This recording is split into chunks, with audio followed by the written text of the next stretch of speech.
Bonjour, bienvenue au Paradis sur Terre. Comment donner un conseil ou comment donner des conseils? Premièrement, merci de venir voir une vidéo sur comment donner des conseils parce que ça implique que tu as envie d'aider, tu veux comprendre comment améliorer ta capacité à aider, à rendre service. Et rendre service, c'est très humble, surtout lorsque tu veux réellement comprendre comment aider l'autre, comment donner un conseil qui va réellement être utile pour l'autre. On peut donner facilement plein de conseils à plein de gens. On peut conseiller tout ce qu'on a vu dans les livres, que dans les livres ils expliquent ça a tel effet si tu fais ça, ça a tel effet si tu fais ça. Une diète, tu as fait des recherches par rapport à la diète, telle diète va te faire sentir plus comme ça, telle diète va te faire sentir plus comme ça. Et avec toute l'information qu'on a, on peut donner des conseils à l'infini. Right? Non seulement avec l'information qu'on a, mais avec notre propre expérience. Nous, on a vécu des choses, on a fait des tests, et on peut conseiller selon ce qui a fonctionné pour nous à l'autre. Mais comment savoir si ce que je conseille à l'autre a réellement besoin de ça? Comment savoir si ce qui a fonctionné pour moi va fonctionner pour l'autre? Comment savoir si l'information que je donne est l'information qui a besoin en corrélation avec ce qui lui arrive? Comment savoir si la diète que je lui propose va réellement faire l'effet escompté sur lui? Right? Je sais pas. Mais il y a moyen de conseiller, ok? De donner un conseil d'une autre manière. Parce que la manière connue, généralement, est je sais ce que tu as besoin, je vais utiliser mes connaissances, comme je viens de démontrer, et je vais juste te donner ce que je sais que tu as besoin, ok? Mais là-dedans, j'assume que tu en as besoin, j'assume savoir, ok? Et, premièrement, ok? C'est pas tout le temps que l'autre personne a besoin d'un conseil. Donc, ça c'est un deuxième point, ok? Ce n'est pas toujours la réponse, donner un conseil à l'autre, même quand ça va pas bien. L'autre n'a pas toujours besoin nécessairement d'un conseil. Alors, là on veut savoir comment donner un bon conseil, mais aussi savoir repérer c'est quand le moment de donner un conseil, right? Ok. C'est simple, mais ça demande vraiment à ce que tu le fasses. Ça a un degré d'implication et de détermination à l'appliquer. Ok? Ce que tu as besoin pour bien conseiller quelqu'un et que le conseiller quand il en a besoin, ok? Est d'avoir une bonne écoute. Ok? Pour certains, écouter, ça peut être difficile parce que justement, ok, ton désir de donner un conseil vient bloquer ton écoute. Ok? Parce que pendant que la personne parle, toi tu viens, je sais ce que je vais lui dire, je sais, je vais lui dire de faire ça. J'ai appris ça, il va tellement triper là-dessus, c'est ça qu'il a besoin. Mais là, pendant qu'il parle, toi t'as ça en tête, tout ce qui te vient en tête, c'est j'ai hâte que t'aies fini de parler, parce qu'un coup que t'as fini de parler, je vais te le dire ce que t'as besoin. Je vais te le dire ce que t'as besoin, je sais ce que t'as besoin. Et, ou bien, je sais la réponse à ton problème. Je sais la réponse à ton problème. Sauf que, l'autre personne n'a pas besoin de réponse à son problème. Pas vraiment. Ok? Elle a besoin d'être écoutée pour être comprise. Parce que lorsque quelqu'un vit quelque chose, il y a plus que l'information qu'elle te transmet par rapport à cette chose-là. Il y a plus que ça. Il y a comment elle... Il y a pas juste la situation, ok? Et c'est pour ça que l'écoute, ok? L'écoute va te faire voir plus qu'une chose par rapport à ce qui lui arrive. Mais va te faire voir la situation j'ai pas le mot, mais dans l'environnement unique de son expérience. Ce qui veut dire, ok, elle vit une circonstance, elle perçoit la circonstance d'une manière particulière, elle se sent d'une manière particulière face à ça, elle a des désirs particuliers en correspondance avec ce qui lui arrive, elle a des peurs particulières en lien avec ce qui lui arrive, donc tout ça, ok, est un grand amalgame de choses qui se passent à l'intérieur d'elle, de la personne, qui crée sa situation, okay? Sa circonstance et la circonstance qu'elle te parle. Et toi, ta job est de l'écouter assez attentivement pour discerner ce qu'il se passe à l'intérieur d'elle. Donc, quand qu'elle parle, ce n'est pas encore le temps du conseil. Lorsqu'elle parle, c'est le temps de l'écoute et de la discernation.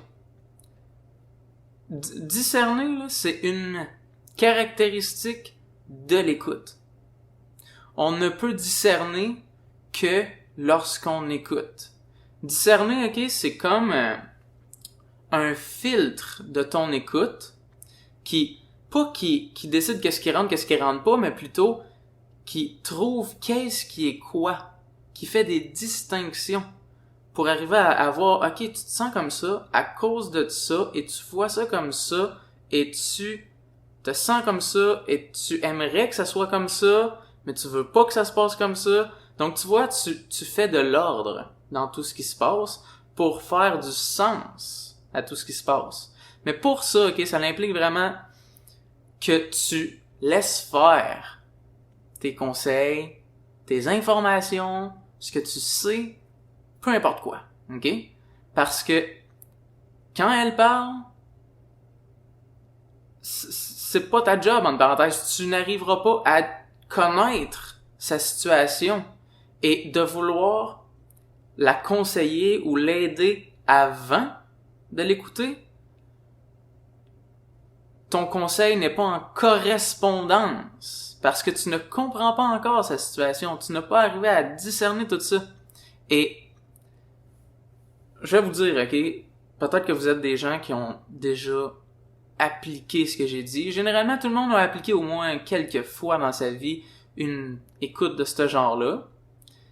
Mais certains le font plus régulièrement et d'autres le font moins souvent. D'autres ont plus de difficultés parce que généralement, le conflit est si j'ai amassé énormément de connaissances et que j'ai comme un attachement au niveau des connaissances, que je dis c'est les connaissances qui vont nous amener ce qu'on a besoin. Ces connaissances-là peuvent facilement venir s'interposer dans mon écoute, ce qui va faire que je vais pas comprendre l'autre. Et en écoutant l'autre, ok, parfois, et même régulièrement, l'autre personne, ce qu'elle a besoin est ton écoute. Et est que tu discernes ce qui lui arrive.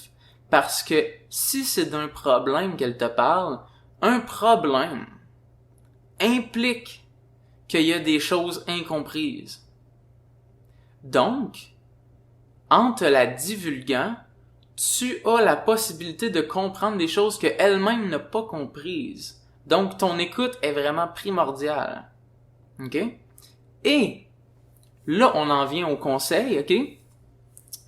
Grâce à ton écoute et à ton discernement, là, tu vas avoir naturellement un sentiment de connexion avec la personne avec qui tu parles. Et à cause de ton écoute et de ton discernement de ce qui lui arrive, ok, ça devient presque comme si tu le vivais à cause de la connexion et à cause que tu tentes de comprendre ce qui se passe à tous les niveaux, c'est-à-dire intellectuel, comment qu'elle le conceptualise, émotionnel, comment elle se sent, sentimental, même peut-être physique des fois, ok? Qu'est-ce qui lui arrive, les circonstances. Donc, en discernant tout ça, c'est comme si tu te mettais à sa place pour le comprendre. Puis c'est pas genre, t'as pas besoin de t'imaginer qu'est-ce que je ferais à sa place, non. Juste l'écouter, c'est de se mettre à sa place. Lorsqu'on est ouvert et on écoute tout, qu'est-ce qu'elle a à dire. Et là, s'il y a un conseil à être dit, ok, là, ça donne l'impression que j'ai dit, on ne va pas chercher dans tes connaissances, on ne va pas chercher dans tes expériences, mais en connectant avec la personne, c'est possible que te viennent des idées de ce que la personne aurait besoin. Sauf que la différence, c'est que là, c'est basé sur l'écoute que tu as eue avec elle. Donc, ça correspond avec ses circonstances, avec comment elle se sent, avec comment elle est. Et je vais même vous dire, ok, lorsqu'on a ce degré d'écoute-là, ok, on peut même arriver à inventer des conseils qui ne proviennent pas d'aucune connaissance, d'aucune de nos expériences, et qui n'est pas prétentieux, qui n'est pas t'inventes ce que tu sais, tu te prends pour qui, mais juste, ok, parce que tu discernes ce qu'elle a besoin, ton intelligence naturelle arrive à faire comme tu pourrais peut-être essayer ça, chose que moi-même j'ai jamais essayé puis j'ai jamais entendu, mais je sens que ça t'aiderait peut-être si tu changerais l'environnement pour t'aérer et te changer les idées, mettons. Parce que tu sens que c'est ce qu'elle a besoin. Et pourquoi la personne que tu es avec en est pas arrivée à cette conclusion-là? Pourquoi elle a besoin de toi pour arriver à quelque chose comme ça? Là, peut-être que je dis ça, peut-être que c'est parce que t'aurais des doutes de l'importance de ce que t'as à y dire. Ça peut arriver. Peut-être que tu doutes que ça a sa place, ton conseil, parce que je l'écoute, me vient des idées que j'ai même pas pris dans des connaissances particulières, puis que ça vient même pas de mes expériences. Elle le sait sûrement, c'est pas important. Sauf que des fois, ce qui arrive, c'est que quand une personne est immersée dans une circonstance et dans un problème, son champ de vision rétrécit à cause qu'elle est trop dans cette situation-là, et aussi des fois parce que c'est troublant, parce que c'est difficile à gérer, ça génère plein d'émotions, plein de difficultés, et la personne ne pense pas aux solutions, mais au problème et à comment elle est tannée d'être dans le problème et à comment c'est un problème et à comment c'est difficile. Donc, lorsque tu l'écoutes, les conseils qui te viennent, qui te remontent à l'esprit, ok, sont importants et ont leur place. Et vont aider l'autre. Et ont une grande capacité à aider l'autre. Donc, et tout le monde peut le faire. Parce que, comme j'ai dit, ok, ce que je te divulgue en ce moment, ce n'est pas une connaissance, vraiment. C'est plus une attitude. Ok? Et cette attitude-là fait partie de tout le monde. Tu sais, c'est pas... t'as pas besoin d'aller suivre un cours pour savoir écouter. Et quelqu'un peut apprendre à écouter en écoutant. Okay? Parce que l'écoute est une capacité totalement naturelle et totalement fondamentale à l'humain. Elle n'est pas créée. Dans le sens, elle n'est pas comme le français. Le français, c'est un vocabulaire, il a fallu le créer basé sur des intentions et des gestes, des objets et tout, et créer un vocabulaire. On a inventé ça. L'écoute, on n'a pas inventé ça. Elle fait partie de nous. OK? Je dis ça parce que je veux pas que vous rentriez trop ce que je dis intellectuellement et que vous tentiez d'appliquer ça trop de manière stricte. OK, faut que je fasse ça. Ah oui, c'est vrai, faut que J'écoute tout ce qu'elle a à dire. Ah oui, c'est vrai, il faut pas que je pense à des conseils en même temps, puis il faut pas que... Pas plein de règles. Pas plein de règles, ok? Fais juste écouter. Mets ça simple, ok? Écouter. Écouter. Très, très, très simple. Et ce qui va venir de ton écoute a sa place. De ce que tu auras arrivé à voir de l'autre. Et si c'est pas un conseil, ok? Des fois, c'est juste, comme j'ai dit, de l'écouter et de dire « Je suis là pour toi ». Tu comprends? Je suis là. S'il y a quelque chose, je suis là. Parce que des fois, c'est au-dessus de nous, il n'y a pas de conseils à donner. Des fois même, on sait juste pas. On sait juste pas comment aider l'autre. Mais le fait qu'on est là pour l'autre est déjà très bon. Alright. Je pense que c'est pas mal tout ce que vous avez à savoir. Si vous avez des questions par rapport à ça, ne vous gênez pas de me les poser dans la boîte en bas. Ça me fera plaisir d'y répondre ou de m'en inspirer pour une future vidéo. Ou si vous avez des commentaires quelconques par rapport à la vidéo ou par rapport à quoi que ce soit, par rapport à mes cheveux, whatever. Si vous aimez la vidéo, faites like. Si vous aimez pas la vidéo, faites like. Et si vous voulez recevoir plus de vidéos de ce type-là, abonnez-vous à ma chaîne et vous allez en recevoir dans vos abonnements Facebook, dans vos abonnements YouTube. Alright. Merci d'être là. À la prochaine.